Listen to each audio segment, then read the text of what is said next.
اعوذ باللہ السمیع العلیم العظیم الحفیظ بوجہ الکریم وسلطانہ القدیم من الرجس الخبیث المخبث الشیطان اللعین الرجیم وقبیلہ ونفخہ ونفسہ وہمزہ۔ بسم اللہ الرحمن الرحیم۔ تمام نبیوں کے سردار حضرت محمد صلی اللہ علیہ وآلہ وسلم اور تمام مذاہب کے سردار دین اسلام کے پیروکاروں، سلام علیکم طبتم۔ اللہ کی برکات اور اس کی رحمتیں۔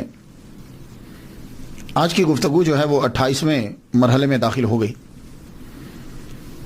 میں مصر کے آئمہ اور اولیاء کرام کا تذکرہ کر رہا تھا تو امام شافعی رحمۃ اللہ علیہ کا تذکرہ کیے بنا وہاں سے نکلنا اچھا نہیں لگا۔ امام شافعی رحمۃ اللہ علیہ مجدد ہیں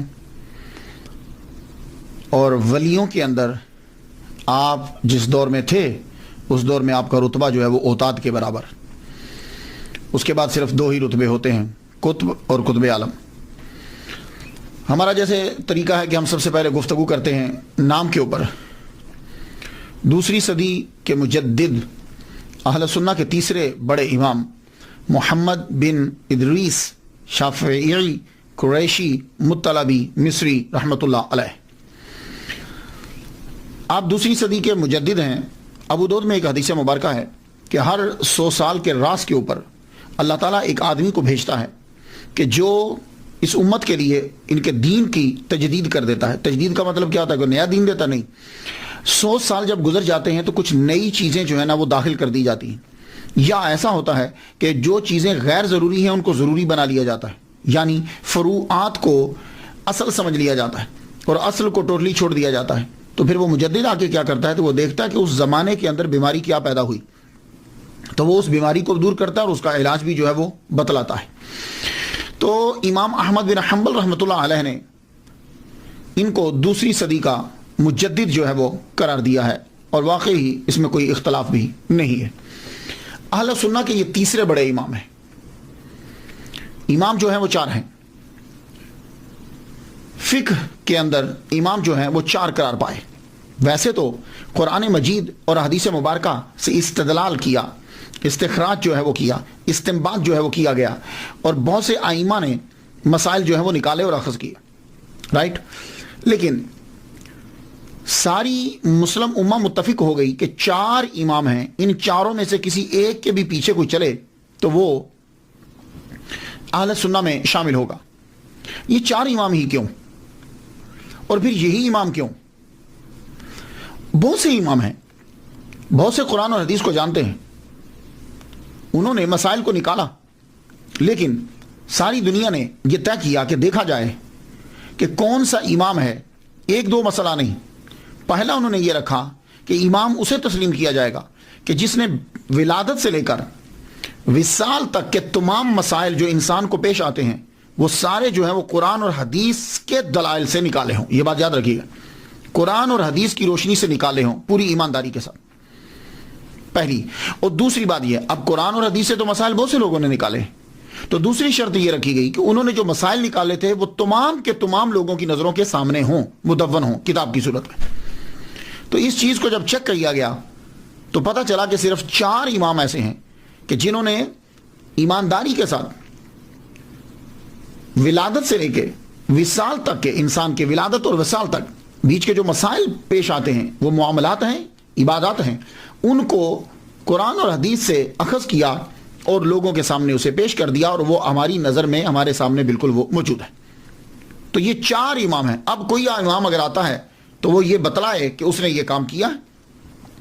تو فقہ کے اندر ان 4 کو، تو ان 4 میں پہلے امام اعظم نعمان بن ثابت رحمۃ اللہ علیہ، یہ پہلے اس لیے ہیں کہ تمام کے تمام ائمہ جمع تفریق کر کے انہی کے شاگرد بنتے ہیں۔ امام مالک ہم عصر ہیں ان کے، اور ان کے فتاویٰ جو ہیں وہ منگوایا کرتے تھے۔ یہ دوسرے امام۔ تیسرے امام امام شافعی رحمۃ اللہ علیہ۔ چوتھے امام امام احمد بن حنبل، یہ فقہ کے اندر امام ہے۔ ویسے تو امام کا لفظ دوسروں کے لیے بھی استعمال کیا جاتا ہے۔ شافعی، آپ کا نام جو ہے، آپ امام شافعی کے نام سے مشہور ہوئے۔ آپ کا نام شافعی نہیں ہے، آپ کا نام محمد ہے۔ آپ کے والد گرامی کا نام ادریس ہے، لیکن آپ شافعی کے نام سے کیوں مشہور ہوئے؟ اصل میں آپ کے شجرہ نسب کے اندر ایک نام آتا ہے شافعون، آپ کے گرینڈ فادر کے فادر، وہ شافعیون ان کا نام تھا، ان کی وجہ سے آپ کو امام شافعی کہا جاتا ہے، آپ نے اس کو اڈاپٹ کر لیا اس نام کو۔ تو اب آپ یہ ذہن میں رکھ لیجئے کہ شافعیون آپ کے گرینڈ فادر کے فادر، ان کی وجہ سے ان کا نام، میں شجرہ پڑھتا ہوں تاکہ آپ کو معلوم ہو جائے کہ وہ کس مقام پر آتے ہیں۔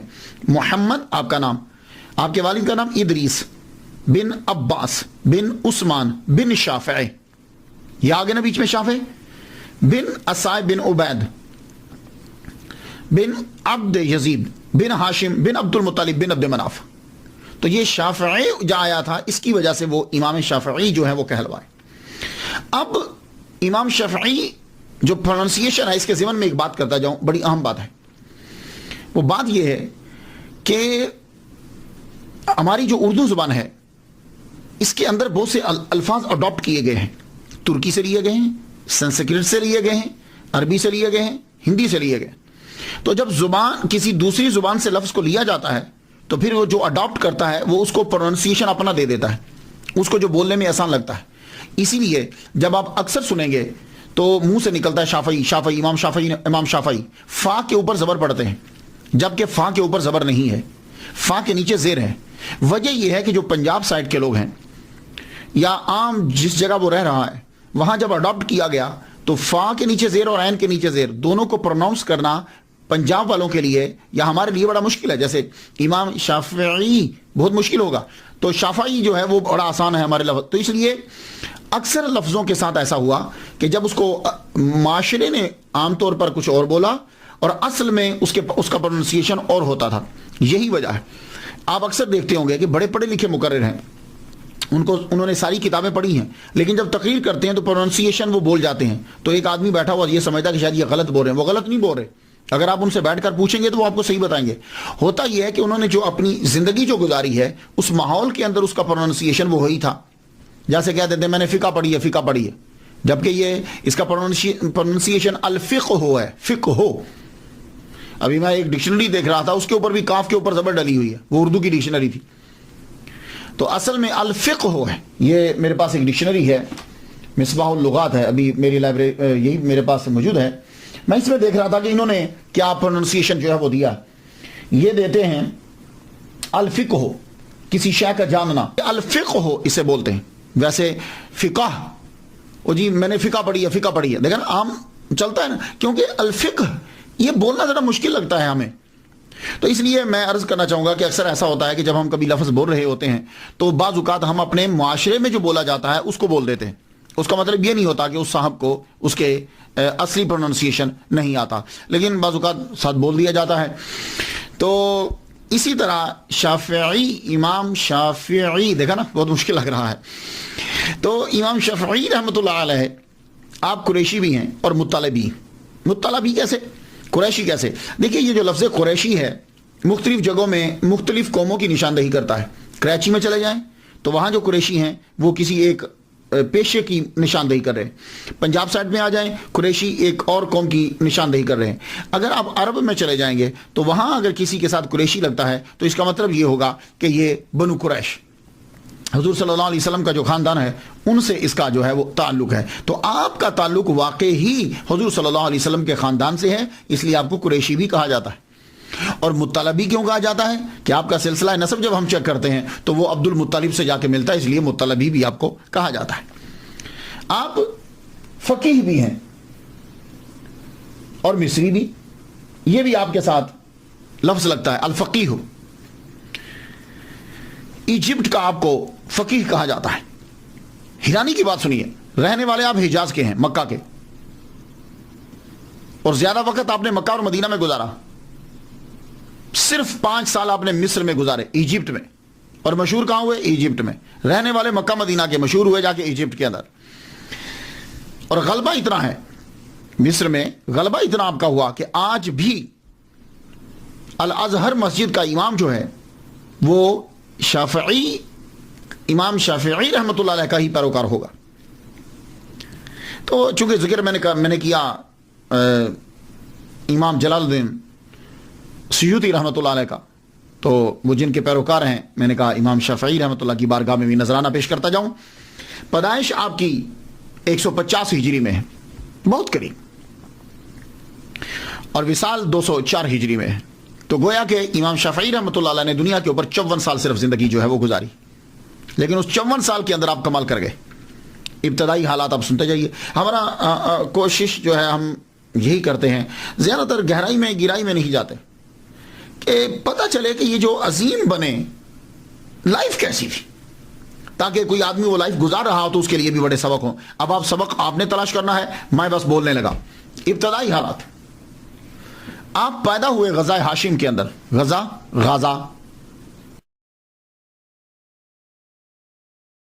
غزہ بھی کہتے ہیں. پیلسٹائن کی باؤنڈری کے اوپر، اور اسرائیل اس کی باؤنڈری کے اوپر یہ پٹی ہے پوری. یہ پہلے پیلسٹائن سارا ہوتا تھا، اب یہ قبضے میں آ گئی اسرائیل کے قبضے کے اندر آ گئی. یہاں غزہ ہاشم سے کیوں کہا جاتا ہے؟ حضور صلی اللہ علیہ وآلہ وسلم کے شجرہ نسب پڑھتے ہوئے ہمیں ایک ہاشم نام نظر آتا ہے. وہ ہاشم جو ہے وہ تجارت کرنے کے لیے وہاں گئے تھے، مال بیچتے تھے نا، تو جب وہاں پہنچے تو وہیں آپ کا وصال ہو گیا، تو اسے غزہ ہاشم بھی کہتے ہیں. امام شافعی رحمۃ اللہ علیہ کے والد گرامی ادریس درس دینے والا ادریس جو ہیں، ان کے والد گرامی یہ بھی تجارت کرتے تھے، تاجر تھے، زبردست غضب کے تاجر تھے. اب آپ اندازہ لگائیے نا کہ مکے کے رہنے والے ہیں، تجارت کرتے ہوئے یمن، سیریا تجارت کرتے ہوئے آپ پیلسٹائن تک پہنچے، وہاں جا کر آپ رہنے لگ گئے. تجارت آپ نے کی، اللہ تعالیٰ نے بہت نوازا، بڑا رزق دیا آپ کو. جب امام شافعی رحمۃ اللہ علیہ ماں کے پیٹ میں ہیں، ان کی ولادت سے پہلے ہی آپ کے والد گرامی کا انتقال ہو گیا. جتنی جمع پونجی دولت تھی، آپ کی والدہ محترمہ نے 2 سال جو ہے وہ غزہ ہاشم کے اندر گزارے. 2 سال گزارے. جب وہ جمع پونجی جو ہے وہ کم ہونے لگی تو آپ واپس، بیٹا 2 سال کا ہوا جب، تو آپ اپنے بچے امام شافعی رحمۃ اللہ علیہ کو واپس لے آئے، محمد کو واپس لے آئے. کہاں لائے؟ مکہ میں. کیوں لائے؟ سوچتی ہیں کہ ایک تو ایمان محفوظ ہوگا، دوسری جو ہے وہ زبان محفوظ ہو جائے گی. مائیں اپنے بچوں سے پیار تو کرتی ہیں، بہت پیار کرتی ہیں، اس کے لیے ہی سب کچھ کرتی ہے. مائیں تو ہیں کہ جو اپنے بچوں سے پیار کرتی ہیں، لیکن اس ماں نے بھری جوانی کے اندر شادی نہیں کی، دوبارہ شادی نہیں کی. ایک آئیڈیا، ایک نظریہ کہ میں اپنے بچے کو پڑھاؤں گی، تو یہ تو ہر ماں سوچتی ہے، لیکن نہیں، انہوں نے یہ سوچا کہ میں اپنے بچے کو یونیک بناؤں گی، بے مثال بناؤں گی. اور آپ کو میں ایک بات بتاتا جاؤں، امام شافعی رحمۃ اللہ کی والدہ محترمہ حسنی سیدہ ہیں. یہ حضرت امام حسن کی اولاد میں سے ہیں. تو خاندان اللہ اکبر جل شانہ، عربی، سید، قریشی، تو ساری چیزیں جو ہے وہ مل رہی ہیں. آپ اپنے بیٹے کو لے کے واپس آ گئی مکہ کے اندر. مکہ کے آ کے جو ہے وہ رہنے لگی. میں ایک مرتبہ، ایک سکولر ہیں، انہوں نے شیخ احمد سعد الازہری، بڑا اچھا بولتے ہیں، وہ ایک دفعہ بتانے لگے، کہنے لگے کہ امام شافعی رحمۃ اللہ علیہ کی والدہ محترمہ کو خواب آیا کہ جوپیٹر ہے نا، یہ جو ستارے ہوتے ہیں، یہ جوپیٹر جو ہے یہ آ رہا ہے ان کی جانب. آتے ہی ایک دم سے مصر کے اوپر جو ہے وہ ایجپٹ کے اوپر گرا. ان کی طرف پہلے آیا، پھر ایجپٹ کے اوپر گرا. ایجپٹ میں جب گرا تو پھر اس کے ٹکڑے ہوئے، ٹکڑے ہو کر جو ہے وہ بہت ساری جگہوں میں دوسرے ممالک میں پھیل گئے. تو آپ نے خواب کی تعبیر پوچھی کہ جوپیٹر جو ہے یہ میری طرف آیا، اور پھر اس کے ٹکڑے ہوئے اور یہ پھیلے، گرا مصر میں. تو انہوں نے کہا کہ اللہ تجھے بیٹا عطا فرمائے گا، اور وہ بیٹا جو ہے مصر میں آئے گا، لیکن اس کی روشنی اور اس کا علم مصر سے پھر دوسری ایجپٹ سے دوسرے ممالک کے اندر پھیلے گا. تو یہ خواب کی تعبیر آپ کے ذہن میں تھی. تو کہا میں اپنے بیٹے کو ایسا ہی بناؤں گی کہ میرے بیٹے کی روشنی جو ہے وہ 4 دانگ عالم میں پھیلے. اب لے کر آئیں. مکے میں جب واپس آتی ہیں تو ماں خود عربی ہیں، عربک فرینکلی بولتی ہیں. ہماری پنجاب، پاکستان، ان کا مسئلہ تو ہے نا کہ ان کا پروننسیشن، تلفظ جو ہے وہ مجہول ہوتا ہے یا صحیح نہیں ہوتا، تو پھر ہم کہتے ہیں کہ بچے کو قاری صاحب کے پاس بھیج دیجیے. تو یہ تو خود سیدہ ہیں، عرب کی ہیں، ان کا پروننسیشن تو غضب کا ہوگا. تو آپ نے کیا کیا کہ خود بچے کو قرآن مجید حفظ کروانا شروع کیا. تو والدہ ماجدہ نے 7 سال کی عمر جو ہی ہوئی، آپ نے امام شافعی رحمۃ اللہ علیہ کو قرآن مجید پورا یاد کروا دیا. قرآن جب یاد ہو گیا تو اب جو قرآن یاد ہو جاتا ہے تو اس کے بعد یہ چاہتا ہے کہ بچہ جو ہے وہ آگے بھی پڑھے. تو مکہ کے اندر تب آپ نے دیکھا مسلم بن خالد زنجی رحمۃ اللہ علیہ، حنفی ہیں یہ، سفیان بن عیینہ رحمۃ اللہ علیہ مفتی مکہ ہیں اور امام المسجد الحرام، مسجد حرام کے امام ہیں، ان کے پاس اپنے بچے کو بھیجا پڑھنے کے لیے. لیکن ساتھ ساتھ آپ نے ایک خاص چیز کی طرف جو ہے وہ توجہ دی. وہ کیا تھی کہ بچے کی زبان جو ہے وہ خالص ہونی چاہیے. 200 سال تک تو عربیوں کی زبان خالص رہی ہے. اس کے بعد 200 سال کے بعد جو ہی دوسرے ممالک پر قبضہ شروع ہوا عربیوں کا، ایران کی جانب، روم کی جانب، ادھر اب ان کی زبان جو ہے اس کے اندر جو ہے وہ چیزیں دوسری بھی شامل ہونے لگی. تو 200 سال. لیکن امام شافعی رحمۃ اللہ علیہ جو ہیں، ان کی والدہ محترمہ چاہتی ہیں کہ میرے بیٹے کی زبان خالص ہونی چاہیے. اس کے لیے آپ نے قبیلہ دیکھا. تو تب ایک قبیلہ تھا بنی حذیل، صحراؤں میں رہتے تھے، زبان ان کی خالص تھی، عربی زبان، ایسے جیسے چشمے سے پانی سیدھا جو ہے وہ آتا ہے، خالص زبان. تو والدہ محترمہ نے اپنے بچے کو ان بنی حذیل کے ساتھ جو ہے وہ صحرا میں چھوڑ دیا. جب ذرا بڑے ہو گئے، ہوش والا، کچھ ادھر پڑھ لیا. 17 سال امام شافعی رحمۃ اللہ علیہ نے خالص عربی زبان سیکھنے میں لگا دیے، اور آپ کو ہزاروں اشعار بنی حذیل کے زبانی ازبر یاد ہو گئے. لبید کے سارے اشعار آپ کو جو ہے وہ یاد ہو گئے. تو زبان کے اندر آپ کو جب ملکہ جو ہے وہ حاصل ہوا، اللہ اکبر جل شانہ، گرامر، عربی، اس کے اندر تو کبھی آپ کی غلطی ہوتی نہیں تھی. اتنا زبردست جو ہے وہ آپ بولا کرتے تھے. تو جب آپ نے بنی حذیل سے زبان کو سیکھا، ایک دن بیٹھے ہوئے اشعار گنگنا رہے ہیں آپ، ایک صاحب قریب سے گزرے، کہنے لگے بچے کیوں اپنی زندگی جو ہے وہ فضول لگا رہے ہو، اشعار کیوں پڑھ رہے ہو، جاؤ جا کے فقہ سیکھو، جاؤ جا کر فقہ سیکھو. اب پھر دوبارہ واپس پڑھ لیں. جو تھوڑے اسباق شروع میں لیے تھے اب دوبارہ اسباق لینے شروع کیے. سفیان بن عیینہ، مسلم بن خالد زنجی، ان سے پڑھنا شروع کیا. پھر ایک دن والدہ محترمہ فرمانے لگی، کہتی ہیں بیٹے کافی پڑھ لیا یہاں تو، میں چاہتی ہوں کہ تم مدینے چلے جاؤ.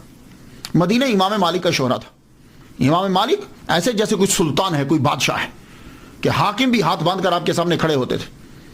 تو آپ کی والدہ محترمہ جو ہیں وہ حاکم مکہ کے پاس گئی، کہنے لگی ایک لیٹر لکھ دو حاکم مدینہ کے نام، کہ وہ سفارش کرے میرے بیٹے کی کہ میرا بچہ جو ہے، اتنے دولت تو نہیں ہے لیکن تم ہمارے خاندان کو جانتے ہو، امام مالک جو ہے وہ میرے بچے کو حدیث جو ہے وہ پڑھائیں. تو حاکم مکہ نے امام شافعی رحمۃ اللہ کی والدہ کے کہنے پر خط لکھ دیا. خط لکھا حاکم مدینہ کے نام. اس سے اندازہ لگا لیجئے کہ کتنا اثر و رسوخ تھا آپ کا. آپ کا خاندان بڑا مقام رکھتا تھا. امام شافعی رحمۃ اللہ علیہ حاکم مکہ سے لیٹر جب آپ کے پاس پہنچتا ہے تو ماں دیکھیے، والدہ محترمہ نے کہا بیٹے مدینہ پہنچنے سے پہلے جس استاد کے پاس جا رہے ہو انہوں نے ایک کتاب لکھی ہے، موطا میرے پاس موجود ہے. کیا کہنے یار. فرماتی ہیں بیٹے وہ ساری کتاب یاد کر کے جاؤ.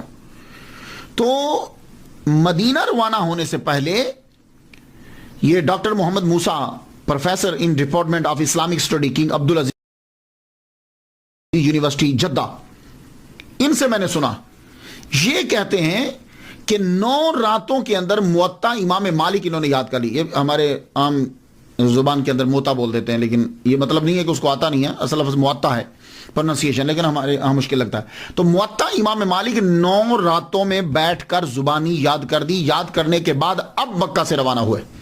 اللہ اکبر جل، کیا کہہ رہے ہیں. ماں ولیہ کاملہ ہو، اللہ تعالیٰ ویسے ہی کرم فرماتا رہتا ہے. اب آپ روانہ ہوئے، مدینہ پہنچے تو سب سے پہلے حاکم مدینہ کے پاس گئے، امام شافعی رحمۃ اللہ علیہ. حاکم مدینہ کو لیٹر دیا. انہوں نے لیٹر پڑھا. پڑھتے ہی کہنے لگے بیٹے اگر تو مجھے یہ کہو نا کہ میں پیدل مکہ چلا جاؤں اور مکہ سے پھر پیدل واپس آ جاؤں تو یقین جان یہ میرے لیے آسان ہوگا، اور یہ میرے لیے مشکل ہے کہ میں یہ تیری سفارش کرنے کے لیے امام مالک کے دروازے پہ چلا جاؤں. اتنا خوف اور دبدبا تھا. لوگ کتنا ڈرتے تھے یار علماء سے، اور کتنی عزت کرتے تھے. اور آج کل کے دور، آج کل دیکھ لیجیے اب کیا حال ہے، علماء کو نوکر سمجھتے ہیں. لیکن پھر بھی کہا حاکم مدینہ نے کہا ٹھیک ہے بیٹے چلو چلتے ہیں، اب تم اتنی دور سے آئے ہو. آپ دونوں چلے، حاکم مدینہ اور امام شافعی رحمۃ اللہ علیہ. امام مالک رحمۃ اللہ کے دروازے پہ پہنچے. دروازہ جا کے کھٹکھٹایا. بڑی دیر کے بعد اندر سے لونڈی آئی. کیا کام ہے؟ خط کا ذکر نہیں کیا، کہا امام سے ملنا ہے. امام کو اندر جا کے بتایا گیا کہ دونوں کے بارے میں بتلایا حاکم مدینہ، اور بڑی دیر کے بعد لونڈی واپس آئی، آگے کہتی ہے کہ امام مالک کہہ رہے ہیں کہ مسئلہ ہے کوئی تو مجھے بتاؤ، اور اگر حدیث سننا ہے تو پھر تم مسجد نبوی میں چلے جاؤ، حلقہ جب ہوگا تو وہاں تمہیں حدیث سنا دی جائے گی۔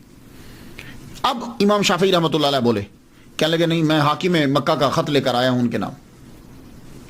وہ عورت اندر گئی، اندر جب گئی تو بڑی دیر کے بعد واپس آئی تو اس کے ہاتھ میں کرسی ہے، اب کرسی کہہ لیجئے جو بھی جس پہ بیٹھتے ہیں، وہ اس نے آ کے مکان کے سامنے رکھ دی، واپس چلی گئی۔ بڑی دیر کے بعد امام مالک، اب دیکھیے حاکم مدینہ وہ باہر کھڑے ہیں، اب آئے امام مالک، بہت خوبصورت جبہ پہنا ہوا، اب ٹھیک ٹھاک رہتے تھے، امام مالک کسی کے سامنے کھانا تک نہیں کھاتے تھے، آپ کی وجاہت تھی آپ کی۔ باہر آئے، کرسی پہ بیٹھے، ہاں بولو خط کہاں ہے؟ وہ امام شافعی رحمۃ اللہ نے خط آگے بڑھایا، خط پڑھتے جائیں تو چہرے کا رنگ تک بدلتا جائے، اچھا تو اب حدیث مبارکہ جو ہے وہ حاکموں کی سفارشات پر پڑھائی جائے گی۔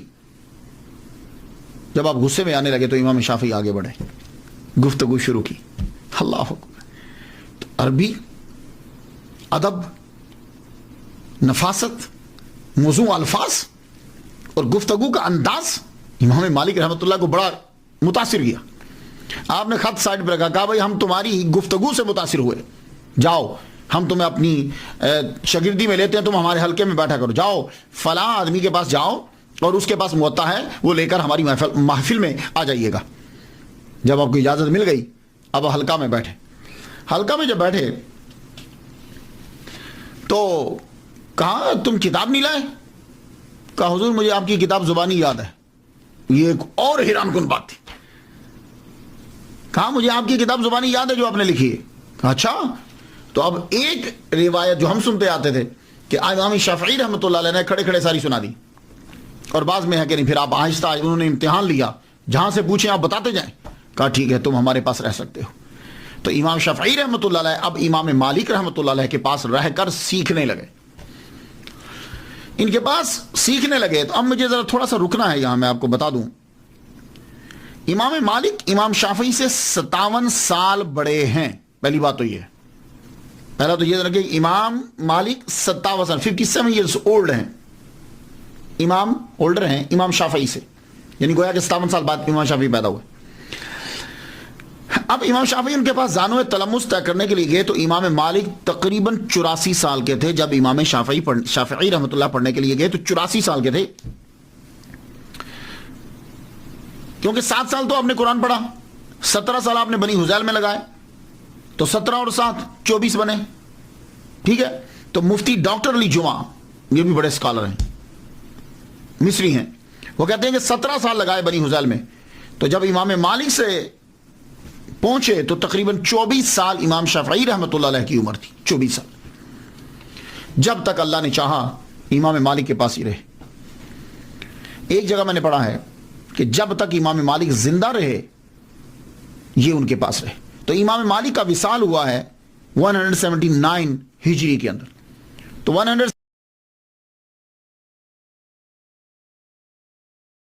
179 ہجری میں امام شافعی رحمۃ اللہ علیہ کی عمر 29 سال تھی، تو اس کا مطلب یہ ہوا کہ امام شافعی رحمۃ اللہ علیہ نے 5 سال امام مالک کی صحبت میں گزارے، اللہ اکبر جل شانہ۔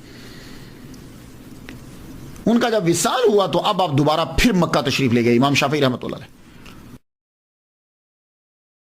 مکہ جب واپس گئے اب آپ کے پاس 5 سال اور نالج حاصل کر چکے، واپس گئے تو آپ نے جا کے تقریر اور تدریس شروع نہیں کی، کیونکہ اس وقت سفیان بن عیینہ مکہ کے مفتی ہیں اور المسجد الحرام اس کے امام ہیں اور آپ کے استاد بھی ہیں، آپ ان کے پاس بیٹھتے، ان کی محفل میں بیٹھتے۔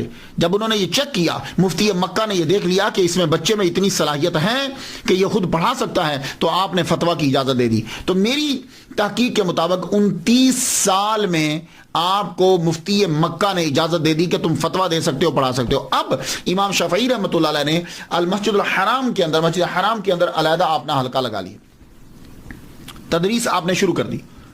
اب ہوتا کیا تھا، مکہ جو ہے نا یہ ایک مرکز تھا روحانیت کا بھی اور علم کا بھی پرانے دور کے اندر۔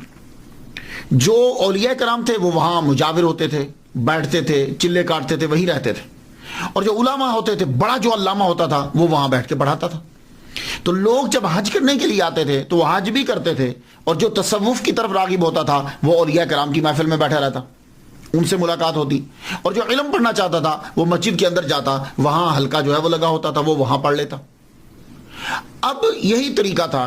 تو امام شافعی رحمۃ اللہ علیہ تدریس شروع کی تو موسم حج آ گیا. حج میں جب لوگ آئے تو مصر سے لوگ آتے، دور دراز سے، عراق سے، بغداد، ہر طرف سے آتے تھے لوگ. انہوں نے آ کر دیکھا کہ ایک 29 سال کا ینگ لڑکا جو ہے وہ بھی تدریس کا، اسے بھی اجازت دے دی گئی ہے. تو مفتی مکہ کی اجازت کے بغیر تو نہیں نا. تو اب جو سفیان بن عیینہ رحمۃ اللہ علیہ کی محفل میں بیٹھتے تھے ان میں سے اکثریت اٹھ کر، اور جو نئے لوگ آئے وہ امام شافعی رحمۃ اللہ علیہ کی محفل میں بیٹھنے لگ گئے، حلقے میں بیٹھنے لگے. کیوں؟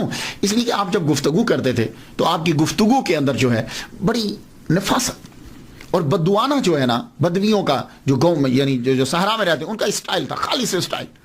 تو امام احمد بن حنبل رحمۃ اللہ علیہ بھی حج کرنے کے لیے آئے ہوئے تھے. تو وہ سفیان بن عیینہ رحمۃ اللہ علیہ کی حلقے کو چھوڑ کر امام شافعی رحمۃ اللہ کے حلقہ میں بیٹھ گئے. یہ تھی ان کی پہلی ملاقات. تو جب انہوں نے ان کی زبان سنی اور آپ کا علم سنا اور خدا کا کرم دیکھا تو آپ ان کی محفل میں بیٹھتے. کچھ عرصہ آپ نے جو ہے وہ لیکچر دیا ہے مسجد حرام کے اندر. پھر ہارون الرشید کو پتہ چلا کہ بڑے قابل ہیں، کوئی نام، جب ان کی شہرت پھیلی تو انہوں نے ان کو، ہارون الرشید نے امام شافعی رحمۃ اللہ علیہ کو یمن کا جج مقرر کر دیا. یمن کے ایک ضلع کا، نجران کا، یا بعض کہتے ہیں کچھ اور. جب جج مقرر کیا تو یہ جج تھے وہاں کے. اور اس دور میں ہارون الرشید کے دور حکومت میں چیف جسٹس جو تھے وہ امام محمد بن حسن شیبانی رحمۃ اللہ علیہ تھے. جیسے مجسٹریٹ ہوتے ہیں، چھوٹے ہوتے ہیں، اور ایک ان کے اوپر چیف جسٹس ہوتا ہے، ایسے ہی امام محمد بن حسن شیبانی رحمۃ اللہ علیہ چیف جسٹس. اب امام شافعی رحمۃ اللہ علیہ جب ان کو یمن کے اندر بھیجا گیا تو ہارون الرشید نے آرڈر کر دیا کہ ان کو پابائے زنجیر لایا جائے اور قتل کر دیا جائے. یہ عجیب گھڑی بھری، جو ابھی 31 سال کی عمر ہے اور آرڈر آ گیا کہ قتل کر دیا جائے. ہوا کیا تھا؟ اصل میں امام شافعی رحمۃ اللہ علیہ جو ہیں ان کو سیدوں سے بڑا پیار تھا، سادات سے. اس کی وجہ کیا ہے کہ ننہال جو ہے وہ سادات ہے، ننہال سادات ہے. تو آپ کو پتا ہے کہ بچے کو ننہال سے، ددہال کی بنسبت ننہال سے زیادہ پیار ہوتا ہے. آپ کی والدہ حسنی سیدہ ہیں. اور ایک دوسری بات یہ ہے کہ علوی جو ہے، علوی، ہارون الرشید کو یہ کان میں یہ بات ڈال دی گئی کہ آپ علویوں کی بڑی، علوی کسے کہتے ہیں؟ فاطمی وہ ہوتے ہیں جو بی بی فاطمہ الزہرا رضی اللہ تعالیٰ عنہا کے بچے امام حسن و حسین میں سے کسی کی اولاد میں. اور علوی وہ ہوتے ہیں کہ ماں فاطمہ نہیں ہے لیکن باپ علی ہے. مولا علی شیر خدا نے اور بھی شادیاں کی تھی تو انہیں علوی کہا جاتا ہے.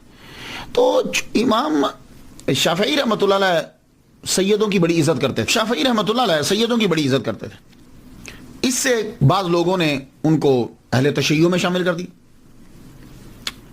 اور ہارون الرشید نے کہا کہ یہ میرے باغیوں کے ساتھ شامل ہیں، حکومت دوسروں کی لانا چاہتے ہیں. تو یہ کنفیوژن سا ہوا، لیکن ایسی بات نہیں تھی. آپ سادات کی ویسے ہی عزت کرتے تھے. اس کی مثال دوں. ایک مرتبہ آپ پڑھا رہے تھے، لیکچر دیتے ہوئے، سیدوں کے بچے جو ہیں وہ بار بار کوئی چیز کھیل رہے تھے. وہ جب آتے آپ کھڑے ہو جاتے، وہ پھر چلے جاتے، پھر آتے آپ پھر کھڑے ہو جاتے، وہ پھر جاتے آپ، وہ پھر آتے پھر کھڑے ہو جاتے. کئی مرتبہ آپ کو ان کے لیے کھڑا ہونا پڑا. اور پھر سیدہ نفیسہ، نام سنا ہوگا آپ نے، بہت بڑا مزار ہے ان کا، سیدہ نفیسہ، اللہ اکبر جل شانہ، بہت انتہائی عقیدت تھی آپ کو ان سے. کئی مرتبہ آپ کو ان کے لیے کھڑا ہونا پڑا. اور پھر سیدہ نفیسہ، نام سنا ہوگا آپ نے، بہت بڑا مزار ہے ان کا، سیدہ نفیسہ، اللہ اکبر جل شانہ، بہت انتہائی عقیدت تھی آپ کو ان سے. تو جب بھی آخری عمر کے اندر آپ بیمار ہوتے تو لڑکے کو بھیجتے، جاؤ جا کے دعا کروا کے لاؤ میرے لیے. تو وہ فرماتی، جاؤ، اللہ تمہارے استاد کو شفا عطا فرمائے، اللہ تمہارے استاد کو شفا عطا فرمائے، اللہ تمہارے استاد کو شفا عطا فرمائے. آخری بار کیا کہ جاؤ جا کے دعا کروا کے لاؤ. دعا کروانے کے لیے گئے تو بچہ واپس آیا. کہا انہوں نے؟ فرمانے لگے، وہ بچہ کہتا ہے، عرض کرتا ہے، حضور انہوں نے کہا جاؤ اللہ تمہارے استاد کا بھلا کرے. کہنے لگے، لو بھائی اب تیاری کر لو، اب ہمارا وقت آ گیا ہے، اب تیاری کر لو، اب ہمارا وقت آ گیا. تو سادات سے محبت کی وجہ سے ہارون الرشید نے یہ سمجھا کہ شاید یہ ہماری حکومت کو ختم کرنا چاہتا ہے اور باغیوں کے ساتھ ملے ہو، تو اس نے کہا کہ پابا زنجیر بغداد میں لایا جائے اور قتل کر دیا جائے۔ آپ کو یہ آپ کی آمد ہو رہی ہے بغداد میں پہلی مرتبہ، چلو ہو سکتا ہے کہ پہلے بھی ہے لیکن تاریخ یہ لکھتی ہے۔ آپ جب وہاں پہنچے آپ کو پابند سلاسل کر دیا گیا، کیس جو ہے وہ پیش نہیں ہو رہا عدالت میں، یعنی آپ کو ہارون الرشید کے سامنے پیش نہیں کیا جا رہا۔ محمد بن حسن شیبانی، امام محمد جو ہیں یہ امام اعظم رحمۃ اللہ کے شاگرد ہیں اور چیف جسٹس سے ان کو پتہ چل گیا امام شافعی کے بارے میں کہ وہ قید کر کے لائے گئے ہیں اور عدالت میں پیش نہیں کیے جا رہے۔ آپ فوراً گئے ہارون الرشید کے پاس، جا کے کہنے لگے تمہیں غلط فہمی ہوئی ہے، تمہیں غلط فہمی ہوئی، میں جانتا ہوں بہت قابل اور لائق لڑکا ہے، تو تم اسے قتل کا آرڈر نہ دو اور دربار میں حاضری کا موقع دو۔ واپس لیا گیا آرڈر، دربار میں بلایا گیا۔ امام محمد بن حسن شیبانی شاگرد رشید امام اعظم رحمۃ اللہ علیہ، آپ کی موجودگی میں جب امام شافعی رحمۃ اللہ علیہ تشریف لائے، آپ نے گفتگو کی، استدلال دلائل جب دیے اور آپ نے اس انداز سے سمجھایا کہ ہارون رشید متاثر ہو، اس نے کہا ٹھیک ہے آپ جائیے، جا سکتے ہیں آپ کو آپ کی نوکری پہ بحال کیا جاتا ہے۔ آپ فرمان لگے نہیں، میں واپس نوکری میں نہیں جاؤں گا، مجھے امام محمد بن حسن شیبانی رحمۃ اللہ کے پاس رہ کر مجھے فقہ سیکھنی ہے۔ یہ تھا ٹرننگ پوائنٹ ایک دوسرا۔ اب امام شافعی رحمۃ اللہ علیہ بغداد میں رہ رہے ہیں امام محمد بن حسن شیبانی رحمۃ اللہ علیہ کے ساتھ، یہاں رہ کر آپ نے اصول فقہ کو جو ہے وہ سیکھا ہے، ان کی صحبت اختیار کی۔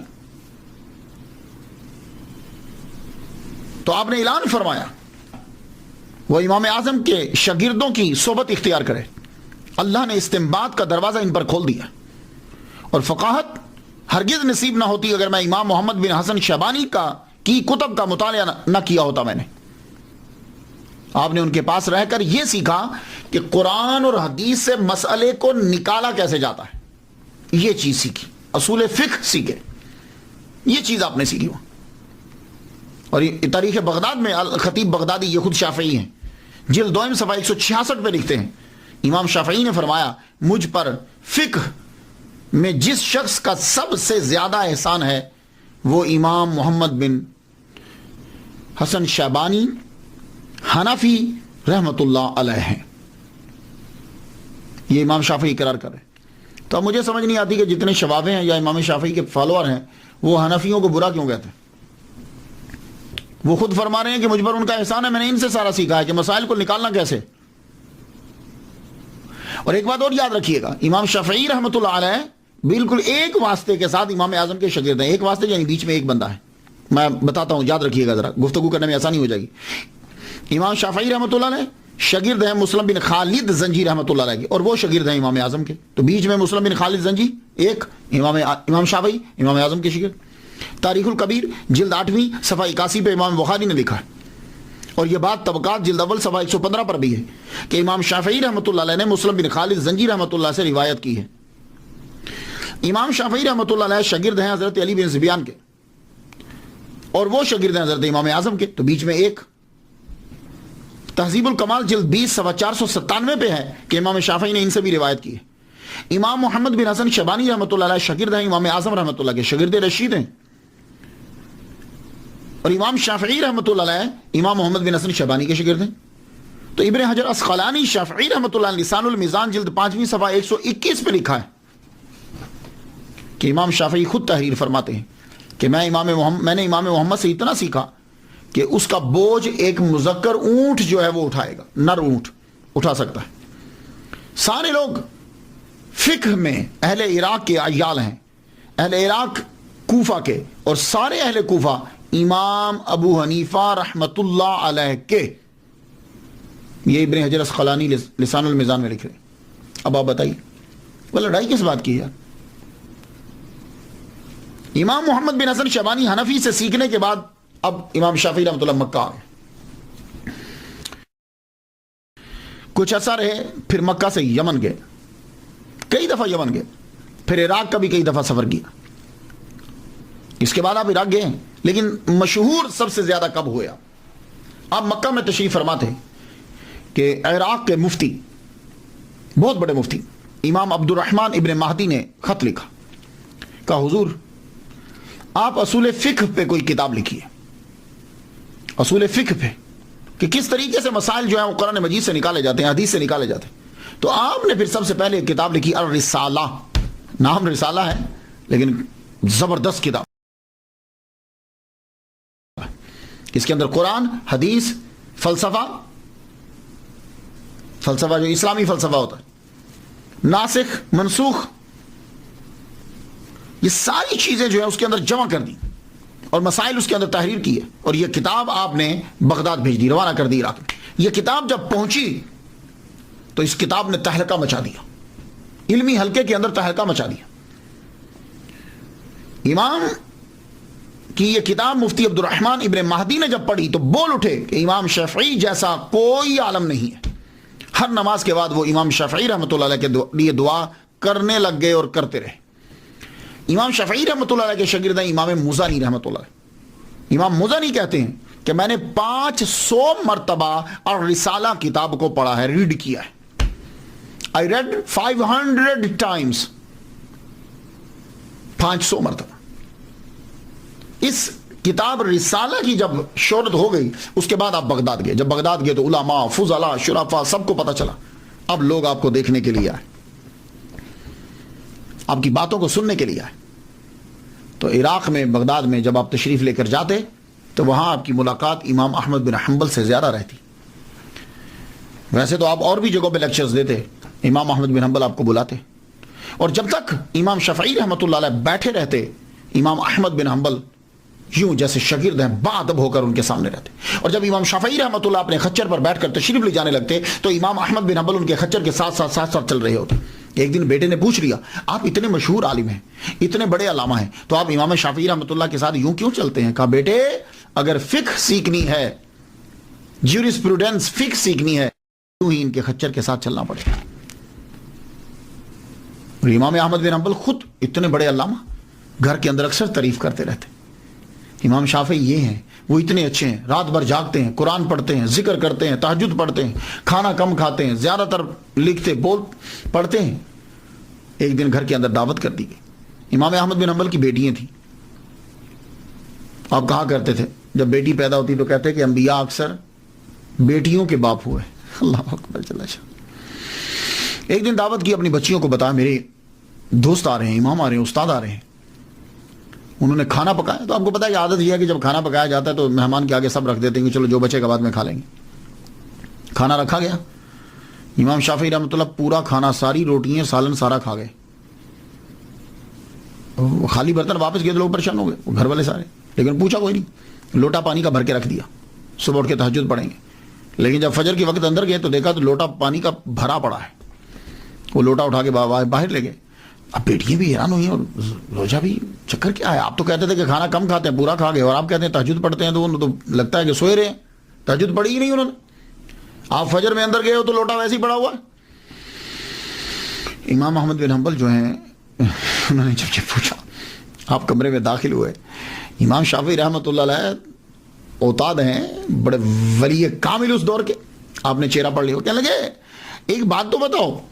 کہا کیا؟ یہ کھانا کا پروسیجر کیا ہے، کیسے پکاتے ہو آپ لوگ؟ تو امام احمد بن حنبل بتانے لگے کہ میری بیوی، میری بیٹی ہیں، ان کا طریقہ یہ ہے کہ کھانا جب پکاتی ہیں گندم پہلے نکالتی ہیں۔ تب کیا ہوتا تھا، گندم صبح کے ٹائم پیستے تھے گھر کے اندر ہی، گندم نکالتی ہیں تو قرآن پڑھتی ہیں، پیستی ہیں تو قرآن پڑھتی ہیں، آٹا گھونتی ہیں تو قرآن پڑھتی ہیں، پکاتی ہیں تو قرآن پڑھتی ہیں۔ کہنے لگے بس یہی تو میں سوچ رہا تھا۔ فرمانے لگے بات ٹھیک ہے، میں کھانا بہت کم کھاتا ہوں، کھانا نہیں، کیونکہ کھانا کھانے سے پیٹ بھرتا ہے، زیادہ کھائیں تو بخارات اٹھتے ہیں، آدمی کو نیند آتی ہے، سوچ نہیں پاتا۔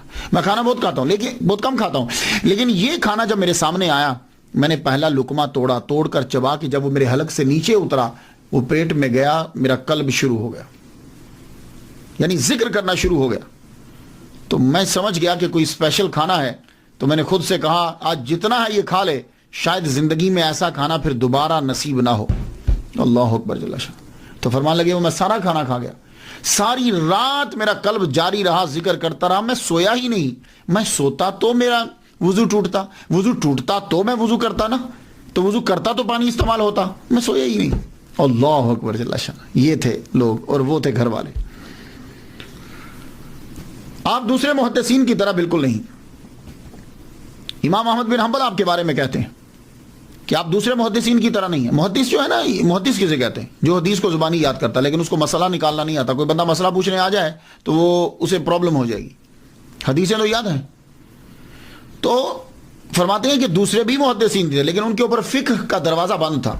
یہ واحد محدث ہے کہ اللہ تعالیٰ نے اس کے اوپر فقہ کا دروازہ بھی کھول دیا، کیونکہ یہ اسناد کے اوپر اپنا وقت نہیں لگاتا فلاں فلاں فلاں فلاں فلاں فلاں، نہیں، یہ متن کی طرف دیکھتے ہیں کہ متن کے اندر کیا بیان کیا گیا اور اس سے مسائل کو کیسے نکالا جاتا ہے اور لوگوں سے گفتگو جو ہے وہ کس طرح کی جاتی ہے. یہ امام احمد بن حنبل فرماتے ہیں. 40 سال تک امام احمد بن حنبل ان کے لیے ہر نماز کے بعد دعا کرتے رہے. 40 سال تک. ایسے لوگ جن کے لیے دعا کریں ان کا کتنا بڑا رتبہ ہوگا. آپ ولی کامل ہیں، آپ کی بڑی کرامات ہیں. میں ایک کرامت بیان کر دوں جو بغداد کے اندر ہے. ہارون الرشید کے پاس روم کے لوگ آئے، بادشاہ نے بھیجا، کچھ راہ بھیجے، یہ مناظرہ کریں گے تمہارے علماء کے ساتھ، اگر تم لوگ جیت گئے تو ہم جزیہ دیں گے، ادروائز ہم جزیہ نہیں دیں گے. انہی دنوں میں عراق میں امام شافعی رحمۃ اللہ تشریف لائے ہوئے تھے. ہارون الرشید نے علماء کو بلا لیا اور جب بلایا تو آپ بھی تشریف لے گئے. کہا بھائی راہب آئے ہیں، وہ کہتے ہیں کہ اگر تم ہار گئے تو ہم جزیہ نہیں دیں گے. کون ہے تم میں سے جو ان کا مقابلہ کرے؟ امام شافعی رحمۃ اللہ نے فرمایا میں کرتا ہوں مناظرہ، لیکن شرط یہ ہے کہ مناظرہ دریا کے کنارے پہ ہوگا. سب لوگ دیکھنے لگے خاص وجہ ہے. فرمایا ہاں. راہب چلے گئے، دریا کے کنارے پہ مجمع لگ گیا. امام شافعی نے مصلی اٹھایا، مصلی اٹھا کے دریا کے اوپر بچھا کے اوپر بیٹھ گئے. فرمایا لگے آؤ اس سطح پہ آ کے گفتگو کرو. اللہ اکبر، اس سطح پہ آ کے گفتگو کرو. راہبوں نے کلمہ پڑھ لیا. تو جب خبر پہنچی روم میں، انہوں نے کہا شکر ہے کہ یہ آدمی یہاں نہیں آیا ورنہ سب کے سب لوگ مسلمان ہو جاتے. اور صرف آپ تقریریں ہی نہیں کی، آپ نے تصانیف بھی لکھی. آپ کی تصانیف میں ایک بڑی مشہور کتاب الام ہے. مانی تو مدر، لیکن یہاں اس سے مراد اس کا کا ترجمہ مانی کریں گے، سورس کریں گے. دا سورس، بہترین سورس ہے. یہ کمال کی کتاب ہے. اس میں فلسفہ ہے، لغت ہے، استدلال ہے، حدیث ہے، قرآن ہے. جو پڑھتا ہے سر دھنتا ہے. اس میں دوسرے مذاہب سے اختلاف اسے بیان کیا گیا، اپنے مذہب کو بیان کیا گیا. 20 شروحات اس کی جو ہیں وہ لکھی جا چکی ہیں. 20. اور ابھی سلسلہ جو ہے وہ مصر کے اندر، ایجپٹ کے اندر اس کا جاری ہے. ڈاکٹر علی جمعہ بتا رہے تھے کہ ابھی سلسلہ یہ جاری ہے. امام مزنی شافعی رحمۃ اللہ فرماتے ہیں کہ امام شافعی رحمۃ اللہ علیہ کو گھڑ سواری کا اور تیر اندازی کا بڑا شوق تھا. اس کے اوپر بھی کتاب لکھی ہے. آپ کی میڈیسن کے اوپر بھی کتاب ہے. ایک کتاب آپ کی مسند امام شافعی، لیکن یہ آپ نے خود نہیں لکھی. نام سے ایسا لگتا ہے جیسے امام شافعی نے خود لکھی. امام شافعی رحمۃ اللہ خود نہیں لکھی. آپ جب تقریر فرماتے تھے، جب آپ درس دیتے تھے، تو درس کے دوران آپ حدیث کا استعمال کرتے تھے. تو حدیث کا جو استعمال فرماتے تھے تو آپ کے شاگرد ابو العباس محمد بن یعقوب الاسم جو ہیں وہ نہ حدیث کو لکھ لیتے تھے. تو وہ حدیث جو لکھی ہیں اس کا نام ہو گیا مسند امام شافعی رحمۃ اللہ. تو آپ نے وہ اس لیے یہ جب کتاب اگر آپ پڑھیں گے نا تو اس کتاب میں تکرار نظر آئے گا آپ کو. تو اس لیے یہ ہوتا ہے آج لیکچر دیا، ایک حدیث بیان کی، تو کل کے لیکچر میں پھر شاید دلیل آ گئی تو وہ حدیث بیان کر دی. تیسرے لیکچر یا 4 لیکچر چھوڑ کر چھٹے میں پھر آ گئی، تو اس لیے تکرار نظر آئے گا. امام شافعی رحمۃ اللہ کی جو ایک بات ہے یونیک، وہ عربی میں مہارت ہے. امام شافعی رحمۃ اللہ علیہ نے بنی حذیل کے اندر 17 سال گزارے. صحرا میں رہ کے زبان کو سیکھا ہے. تو اس دور میں آپ کو عربی زبان میں اتھارٹی تسلیم کیا جاتا. لبید کے ہزاروں اشعار آپ کو یاد تھے، خود بھی آپ شاعر تھے. آپ جب مصر تشریف لائے تو کچھ لوگ تو آپ سے سیکھنے کے لیے آتے، کچھ صرف آپ کو سننے کے لیے آتے کہ عربی کتنی کمال کی بولتے. سیرت ابن ہشام کے مصنف خود عربی کے ماہر ہیں. انہوں نے جب امام شافعی رحمۃ اللہ کو عربی بولتے ہوئے سنا تو حیران رہ گئے. لکھتے ہیں کہ میرے خیال میں نہ تھا کہ ایسا عمدہ آدمی، ایسی خوبصورت زبان بولنے والا کوئی اللہ نے پیدا کیا ہے. امام اسماعی کا نام سنا؟ عربی ادب اور گرامر کے امام ہیں. یہ امام شافعی رحمۃ اللہ کے شاگرد ہیں.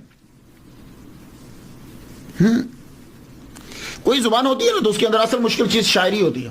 کوئی بھی زبان مشکل چیز شاعری ہوتی ہے. اردو زبان ہے عام آپ بول لیں گے لیکن شاعری مشکل ہوگی. انگلش زبان ہے آپ بول سکتے ہیں لیکن اس کے اندر شاعری مشکل ہوگی. عربی زبان ہے لیکن اس کے اندر مشکل شاعری ہوگی. اور پھر شاعری بھی اسلام سے 100 سال قبل کی. ایک شاعر گزرا ہے الشمفرہ، 100 سال قبل، اسلام کے ظہور سے 100 سال قبل کا شاعر ہے. اس کی عربی اتنی مشکل ہے کہ جیسے شیکسپیئر کہ ڈرامے ہیں نا، اس کے اندر جو زبان استعمال کی گئی آج کے دور میں ترجمہ کرنا مشکل ہو جاتا ہے، تو اس کی شاعری کے الفاظ بھی شیکسپیئر کی انگلش سے بھی بہت مشکل ہیں۔ امام اصمعی رحمۃ اللہ علیہ نے لفظاً اس کی شاعری امام شافعی رحمۃ اللہ علیہ سے پڑھی۔ یہاں سے اندازہ لگا لیجیے کہ عربی زبان کے اندر کتنا ملکہ تھا آپ کو۔ اللہ اکبر جل شانہ۔ عبد الملک ابن ہشام نے کیا خوب جملہ کہا ہے کہ امام شافعی لغت اور انصاف کے زبردست عالم ہیں، اور آپ کے اندر سخاوت بھی حد درجہ کی تھی۔ اکثر عمرا یا لوگ آ کر آپ کو نذرانہ دیتے، آپ لے لیتے، نہ نہیں کرتے۔ ہارون رشید جب آپ کو دیتا آپ لے لیتے، پکڑ لیتے، لیکن کرتے کیا تھے؟ ہارون رشید تھیلی بھری ہوئی دے دیتا اشرفیوں کی، دینار کی، دراہم کی، آپ لے کر جب نکلتے تو تقسیم کرتے جاتے گھر پہنچتے تک تمام جو ملا تھا وہ ختم ہو چکا ہوتا۔ ایک مرتبہ مقام صنعا سے مکہ کی طرف جا رہے ہیں، مکہ پہنچے آپ، وہاں خیمہ لگا آپ کا، 10,000 دینار تھے آپ کے پاس، دراہم نہیں دینار تھے آپ کے پاس۔ درہم میں اور دینار میں فرق ہوتا ہے، درہم چاندی کا ہوتا ہے، دینار جو ہے وہ سونے کا ہوتا ہے، اور درہم جو ہے وہ چلر ہوتا ہے دینار کا۔ دینار ہیں آپ کے پاس، لوگ ملنے کے لیے آئے، ان میں غربا بھی آئے، آتے آ کر اپنی حاجات کو پیش کرتے، آپ امام شافعی دیتے۔ جب وہاں سے اٹھے امام شافعی رحمۃ اللہ علیہ کے پاس ایک دینار بھی نہیں تھا، اور اللہ تعالیٰ نے کمال کی ذہانت عطا فرمائی امام شافعی رحمۃ اللہ علیہ کو، کمال کی ذہانت۔ ویسے تو ذہین بچپن ہی سے ہیں، مثال دے دیتا ہوں، اس پہ دلیل دینے کی ضرورت نہیں۔ اب میں کہوں کہ سورج نکلا تو چمکا تھا، اس پہ دلیل دو نہیں، ذہانت خود امام شافعی کا نام ہی کافی ہے ذہانت کے لیے، لیکن پھر بھی مثال دے دوں۔ امام احمد بن حنبل رحمۃ اللہ علیہ کے پاس ایک دن بیٹھے ہوئے ہیں، تو امام احمد بن حنبل کا یہ عقیدہ کہ جو نماز چھوڑ دیتا ہے وہ کافر ہے۔ من ترک الصلاۃ متعمدا فقد کفر، جو جان بوجھ کر نماز چھوڑے وہ کافر ہے۔ تو آپ نے فرمایا جب کوئی نماز جان بوجھ کے چھوڑتا کافر ہو جاتا ہے تو پھر مسلمان کیسے ہوگا؟ تو امام کہنے لگے کہ جی وہ پھر نماز پڑھے۔ تو آپ نے فرمایا جب اس نے نماز چھوڑی تھی تو وہ کافر ہو گیا، اب نماز پڑھے تو مسلمان ہو گیا، تو کافر کی نماز کس طرح صحیح ہوگی؟ امام احمد بن حنبل خاموش ہو گئے۔ تو ذہانت اللہ تعالیٰ نے عطا فرمائی، اور شاعری ظاہر ہے کہ جس کو زبان پر عبور ہو وہ شاعری ویسے ہی نکلتی ہے وہ کلام، لیکن آپ نے شاعری بڑی عمدہ کی ہے، خوبصورت کی ہے، بڑی سلی سادہ کرتے ہیں تاکہ بات سمجھ میں آ جائے، اور ایسی کرتے ہیں کہ جس میں حقیقت ہوتی۔ فرماتے ہیں ان الفقیہ والفقیہ بفعلہ لیس الفقیہ بنطقہ ومقالہ وکذا الرئیس والرئیس بخلقہ لیس الرئیس بقومہ ورجالہ وکذا الغنی والغنی بحالہ لیس الغنی بملکہ وبمالہ۔ رئیس امیر آدمی، رئیس سردار وہ ہے کہ جو اپنی جس کی عادتیں جو ہیں وہ سرداروں والی ہوں۔ یہ نہیں کہ سردار وہ ہے کہ اس کے پاس ایک قوم ہے، بہت سارے بندے ہیں، نہیں، یہ نہیں، اس کی عادات سرداروں والی ہونی چاہیے۔ اور فرماتے ہیں غنی وہ نہیں، غنی اسے کہتے ہیں کہ جو جس کی حالت سے غنا جو ہے وہ ثابت ہو۔ وہ غنی نہیں ہے کہ اس کے پاس بے ملک ہی و مال ہے اور اس کے پاس بڑی ملکیت ہے، بڑی چیزیں ہیں، نہیں، اس کے حال سے پتہ چلے گا کہ وہ غنی ہے۔ آپ کی باتیں کمال کی ہوتی تھی۔ فرماتے ہیں عجز و انکساری سے علم حاصل کرتا ہے وہ کامیاب ہوتا ہے۔ جو بندہ عاجزی ہو، انکساری سے علم حاصل کرے، اس کو پھر علم اس کے من میں آتا ہے۔ اور جو یہ لے کہ میں اتنے بڑے خاندان کا چشم و چراغ ہوں، علم اندر نہیں جاتا۔ اس لیے آپ نے دیکھا ہوگا، اب ہسٹری کا مطالعہ کر لیجیے، غلاموں کے بچے، غریبوں کے بچے بڑے بڑے عہدوں پہ فائز ہوئے اور علم ان کو حاصل ہوا، اور جو بڑے بڑے تھے وہ اسی میں رہے کہ پدرم سلطان بود، پدرم میرا ابا بہت بڑا، میرا ابا بہت بڑا۔ اور آپ کا یہ جملہ تو سونے کے پانی سے لکھنے والا ہے، اور یہ جتنی تصوف کی کتابیں ہیں نا اس کے اوپر چسپان کر دیا جائے یہ جملہ۔ آپ جملہ سن لیجیے جو امام شافعی رحمۃ اللہ نے کہا۔ آپ نے کہا اگر علماء حق اللہ کے اولیاء نہیں ہوتے تو پھر کوئی شخص اللہ کا ولی نہیں ہوتا، کیونکہ وہ جاہلوں کو اپنا دوست نہیں بناتا۔ جملہ سن لیجیے اب کہ اگر علماء حق اللہ کے اولیاء نہیں ہوتے، کیونکہ کچھ لوگوں کا تصور جو ہے کہ جو تقریر کرتا ہے یا لکھتا ہے وہ ولی کامل نہیں ہے، وہ صوفی نہیں ہے، یہ اکثر لوگوں کے ذہن میں ہے، اور ایسے بڑے عالم کو وہ تصور ہی نہیں کرتے۔ تو آپ نے فرمایا کہ اگر علماء حق اللہ کے اولیاء نہیں ہوتے تو پھر کوئی شخص اللہ کا ولی نہیں ہوتا، کیونکہ وہ جاہلوں کو اپنا دوست نہیں بناتا۔ تصوف کے اندر امام شافعی رحمۃ اللہ علیہ کو ایک مقام حاصل ہے۔ یہ جو اولیاء کرام کی کابینہ ہوتی ہے نا، 300 اولیاء 30 ابدال، 7 اوتاد، 5 اقطاب، 1 قطب عالم. یہ ہے پوری دنیا کے اندر ان کی حکومت ہوتی، جو اوپر سے کم ہوتا ہے نیچے سے بلندی پہ چلا جاتا ہے. تو آپ کو حضرت خضر علیہ السلام نے اوتاد میں شامل کیا ہے، اتنا بڑا رتبہ ہے آپ کا. اور ویسے یہاں امریکہ میں بہت بڑے صوفی ہیں، حمزہ یوسف، وہ ایک دن تقریر کرتے ہوئے کہہ رہے تھے کہ امام شافعی رحمۃ اللہ علیہ نے یہ کہا ہے کہ be a Sufi and faqih, don't be one of them without other. تو جب بھی بن تو صوفی بن اور فقیہ بن، صوفی اور فقیہ، نہ تو فقیہ بن بغیر صوفی کے، نہ صوفی بن بغیر فقیہ کے. دونوں چیزیں ہونی چاہیے، دونوں چیزیں. عبداللہ انصاری فرماتے ہیں کہ میں شافعی نہیں ہوں، لیکن میں امام شافعی رحمۃ اللہ علیہ کا عقیدت مند ہوں، اس وجہ سے کہ تصوف میں ان کا مقام بڑا بلند ہے. اور امام شافعی رحمۃ اللہ علیہ حضرت سلیم رائی رحمۃ اللہ علیہ کے پاس جا کے تصوف کی تعلیم لیا کرتے تھے. جو دنیا میں آتا ہے پھر اس نے آخر چلے تو جانا ہی ہے. امام اپنی آخری عمر کے آخری حصے میں جب آپ کی عمر 49 سال ہو چکی ہے تو امام شافعی رحمۃ اللہ علیہ اب ایجپٹ میں گئے. ایجپٹ میں اب کہاں گئے؟ عمر بن العاص رضی اللہ تعالیٰ عنہ نے ایک شہر آباد کیا تھا، فسطاط. اس شہر میں آپ نے سب سے پہلے مسجد بنائی تھی. مسجد کا نام ہی عمر بن العاص ہے. مصر میں گئے، مسجد میں جا کے قیام کیا. شہرت پھیل گئی کہ قریشی آیا ہے ایک، لوگ دیکھنے کے لیے آئے. دیکھنے کے لیے جب آئے تو آپ اس وقت نماز پڑھ رہے تھے. مجمع لگ گیا مصر کا، لوگ مصری دیکھ رہے ہیں، آپ نماز پڑھ رہے ہیں. نماز پڑھی تو لوگوں نے یہ کہا کہ اس جیسی نماز پڑھتے ہوئے ہم نے آج تک کسی کو نہیں دیکھا. نماز پڑھنے کے بعد جب امام شافعی رحمۃ اللہ نے اپنا رخ پھیرا، چہرہ دیکھا تو کہنے لگے اس جیسا حسین ہم نے آج تک کبھی پہلے نہیں دیکھا. اور پھر جب آپ گفتگو فرمانے لگے تو کہنے لگے اس جیسی خوبصورت گفتگو، موضوع، الفاظ اور عربی کا معیار ہم نے آج تک کسی سے نہیں سنا. تینوں چیزیں زبردست. مصر میں امام مالک کے پیروکار تھے اور امام اعظم نعمان بن ثابت رحمۃ اللہ علیہ کے پیروکار بہت زیادہ تھے. لیکن وہی حال ہوتا ہے نا، جب وقت گزرتا ہے تو کچھ چیزیں ایڈ کر لی جاتی ہیں، اپنی طرف سے شامل کر لی جاتی. آپ نے فرمایا میں امام مالک کا شاگرد ہوں، میں نے موطا یاد کی ہے، میرے ٹیچر ہیں، میں ان کے پاس رہا ہوں. اور امام اعظم امام محمد بن حسن شیبانی میں نے ان سے سیکھا ہے، آؤ میری بات کو سنو. پھر آپ مسئلے کو بیان کرتے، قرآن حدیث اس سے استنباط کرتے. وہاں سے دین تو پھر آپ کو پتا ہے وہاں بھی ہوئے، بڑے آتے تھے مالکی آپ کے پاس بیٹھتے، آپ جب استدلال سے گفتگو کرتے لوگ حیران رہ جاتے. مصر کے اندر پھر آپ کا مسلک جو ہے وہ پھیلا.